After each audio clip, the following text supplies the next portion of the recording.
खायची. भैया आम्हाला तयार करायच्या. म्हणजे म्हटलं दूध टाकायचं असते पण गरम टाकायचं नाही. गरम टाकलं तर गारच टाकायची. आणि लय पण जास्त टाकायचं नाही. स्वतःला इतकं मजबूत बनवा की आयुष्यातल्या सगळ्यात कठीण काळात पण तुमचा संयम ढळला नाही पाहिजे. हॅलो नमस्कार, मी प्रतिभा तुम्हा सर्वांचं स्वागत करते आपल्या चॅनलवर, ज्याचं नाव आहे ब्लॉगर परी. तर आज आहे गुढीपाडवा, त्याचबरोबर आपल्या नवीन वर्षाला देखील आजपासून सुरुवात होते.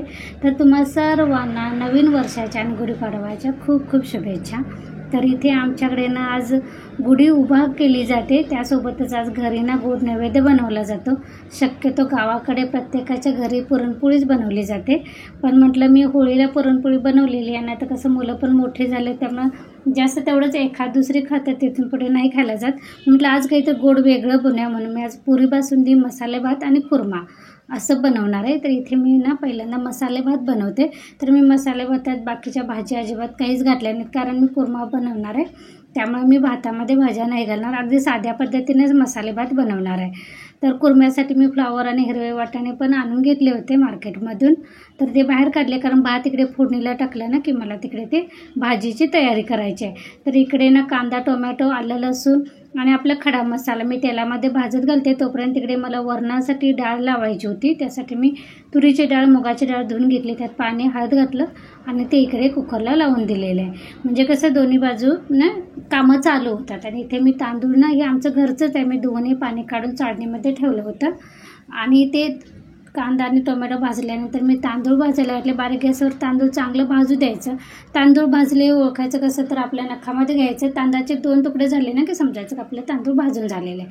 त्यानंतर त्यामध्ये मी मीठ टाकलेलं आहे थोडंसं, कणी जितकं तांदूळ घ्यायचं त्याच्या दुप्पटकन मी पाणी खाली गरम करत ठेवलं होतं, ते पाणी घालायचं. त्यानंतर आपला व्हेज पुलावचा जो मसाला मार्केटमध्ये मिळतो तो टाकला. त्यानंतर 1 चमचा मी तूप घातलेला आहे, म्हणजे कसं भात पण असा सुटा सुटा चांगला होतो. तर तिकडे आपला भात होत आहे, कुकरच्या शिट्या पण झालेल्या आहेत. तर इथे आता मी कुर्म्याची तयारी करते. फ्लावर वगैरे कसं फ्रेश होता, पण तरी पण कसं खोलून असं बघायला लागतं, नाही तर कधी कधी ना किडे असतात फ्लावरमधून. त्यामुळे मी असं खाली बसून कधी वेळेवर आता हे सगळं चिरून घेते, तयारी करते, म्हणजे वर फोडणीला टाकायला बरं पडतं. आणि इथे बाहेर कधी गुढीची तयारी पण चालू आहे. पहिलं कसं पहाटे अगदी गुढी उभा केल्या जातात, पण हल्ली नाही, 7 नंतरच गुढी शक्यतो उभा केली जाते. कारण कसं गल्लीत असलं घर कणी की तुझी अगोदर गुढी उभा होते की माझी अगोदर असं होतं. आणि जिथे नाही आता इथे माझ्या 5च घर आहे, त्यामुळे एवढं काय स्पर्धा पण नसते की बाबा माझी कधी उभा केली जाते. त्यामुळे आमच्या गुढीला पण झालेलं. आणि बाहेर गुढीची काठी कोयत्याने वगैरे सरळ करत होते. आणि त्यांना नेलला मी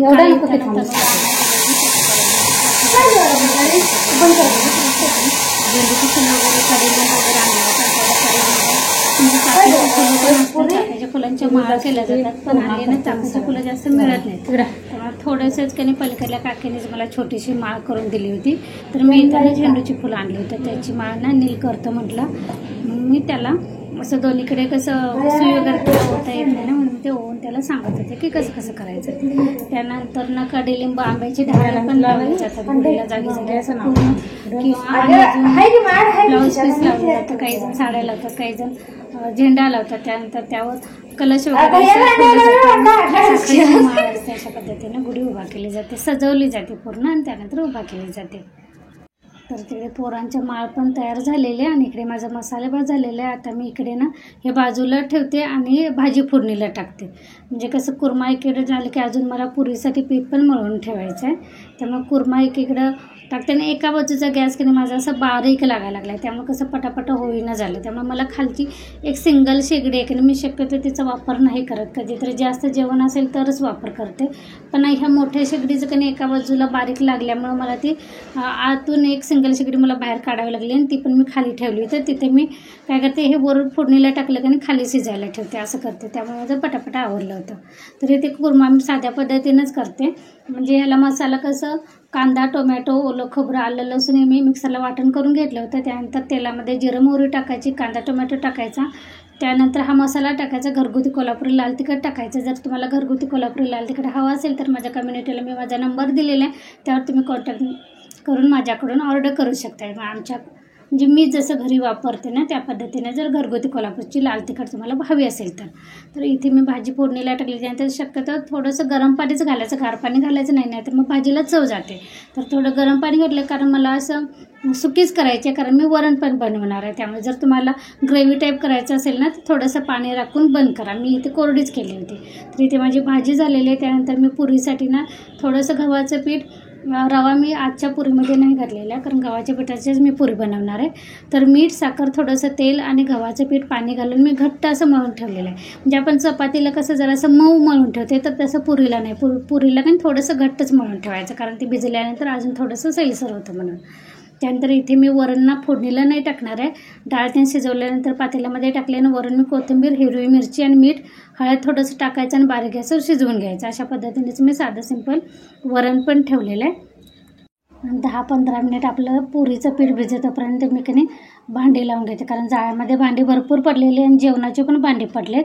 तर ही भांडी लावून घेते आणि ती पहिल्यांदा भांडी काढून घेते की घासली की कसं नंतर पुऱ्या बनवल्या की जास्त मग भांडी पडत नाहीत. फक्त मग पुरी बनवलेलं पोळपटलात ना जेवणाची ताटं, नाही तर मग जास्त असं सगळी एकत्रच घासायची म्हटली की नाही जास्त पडतात. तर मी कोथिंबीर पण मागवलेली होती, तर त्याचं मी फक्त मूळ कट केलं आणि ते मी प्लॅस्टिकचं ऑनलाईन डबे मागवले की नाही त्यामध्येच ते भरून ठेवलं, म्हणजे ते टिकून राहतं. तुमच्याकडे जर प्लॅस्टिकचा डबा नसेल ना तर प्लॅस्टिकच्या कॅरी बॅग असतात की नाही त्यात पण कोथिंबीर घालून ठेवली की फक्त मुळं काढायची आणि जर कुजलेली पानाशी काढायची आणि भरून ठेवायचं, म्हणजे की नाही फ्रीजमध्ये चांगलं राहतं. तर इथे माझी देवपूजा पण करायची होती. तर मी भांडी सगळी घासून झाली आहेत, माझी ओटा वगैरे धुवून झालेलं आहे. तर आता फुलं काढून घेते. आता मध्ये की नाही बहर गेला होता फुलांचा. आता परत की नाही 2-3 फुलं मला सापडायला लागले. तर तिकडे आपलं लाल जास्वंदी आणि पांढरं जास्वंदी आहे. इकडे ना जास्वंदीचंच आहे पण ते गुच्छ असतो ना तशा टाईपचं जास्वंदीचं आहे. मोगऱ्याची फुलं पण लागतात पण मी मोगऱ्याची फुलं नाही काढत, कारण मोगऱ्याचं रात्रीचं ना खिडकी उघडली की रात्रीचा सुगंध त्याचा भार येतो जेवण करताना किंवा बसलेल्या वेळेत. त्यामुळे मोगऱ्याची फुलं शक्यतो नाही काढत. तर त्यानंतर मी फुलं काढून आणली, देवपूजा केली आणि कपडे मशीनमध्ये लावली होती, कारण आज 2 वेळा कपडे लावायचे होते. कारण तनूची एकदा लावायची होती आणि आमची घरची एकदा लावायची होती. त्यामुळे मी सकाळीच एकदा एक फेर झालेलं आहे. ते कपडे बाहेर सुकत घातली, दुसऱ्या वेळेचे मशीन लावलं.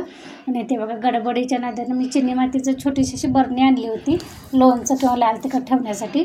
तर ती अशी विळी काय काढायला गेली आणि ते खिडकीच्या कट्ट्यावर ठेवलं होतं आणि ते वरनं पडले आणि फुटले. ते आता भरून ठेवले बाहेर टाकायलासाठी. त्यानंतर आता माझी सगळी कामं झालेली आहेत. आता फक्त पुऱ्या करायच्या आहेत आणि आपला नैवेद्य भरायचा आहे. कारण 12च्या आत त्यांनी नैवेद्य, दुपारचा नैवेद्य शक्यतो दाखवू नये, कारण दुपारची सेवा पण कुठली रुजू होत नाही असं म्हणतात. त्यामुळे कधी आता पुऱ्या करते 5-6 तेवढ्या अगोदरच, आणि घरच्या देवाला पण नैवेद्य काढायचा आणि गुढीला देखील नैवेद्य दाखवून नारळ वाढवायचा असतो. तर ते बघा रवा न घालता पण कधी गव्हाच्या पिठाच्या पुऱ्या मस्त अशा होतात. फक्त कशा तेल चांगलं तापवू द्यायचं आणि खरपूस अशा म्हणजे तांबूस डाग पडले की नाही तरच काढायचे, नाही तर मग ते गार झालं की नाही कच्च्या वाढतात पुऱ्या खाताना, असं कच्चं पिठाचं लादं खाल्ल्यासारखं वाटतं. तर हे बघा आपल्याकडे नैवेद्याचं ताट तयार आहे. मसाले भात, वरण, मी पापड आणि वेपर्स तळले होते, त्यानंतर कुर्मा, पुरी आणि इथे बासुंदी मी विकतच आणली होती. त्यात थोडंसं दूध घालून, गार दूध घालून फ्रीजरला ठेवलं होतं. तर ते जरा जास्तच पातळ झालं, म्हणजे थोडंसं अजून घट्ट पाहिजे होतं, तर ते नाही फ्रीजरला ठेवायला पाहिजे होतं. मी साध्या खाली कप्प्यात ठेवल्यामुळे ते अजून घट्ट झालेलं नाही आहे. तर ते नैवेद्य भरल्यानंतर घरच्या देवाला पण दाखवलं आणि त्यानंतर पोरांना ना बाहेर पाठवून दिलं होतं की बाहेरच्या गुढीला दाखवून नारळ वाढवून या म्हणून. तर शक्यतो ना आज गुढीपाडव्याच्या दिवशी खरेदी पण करतात नवीन वर्षाला. तर तुम्ही काय काय खरेदी केली ते मला नक्की सांगा आणि माझा आजचा ब्लॉग कसा वाटला ते तुम्ही आवर्जून मला कमेंटद्वारे किंवा माझा ईमेल नंबर असतो ते तुम्ही मला ईमेलला मेसेज करू शकता. तर चला आजचा ब्लॉग मी इथेच थांबवते. पुन्हा भेटू नवीन ब्लॉगमध्ये. तोपर्यंत तुम्हा सर्वांना मनापासून धन्यवाद.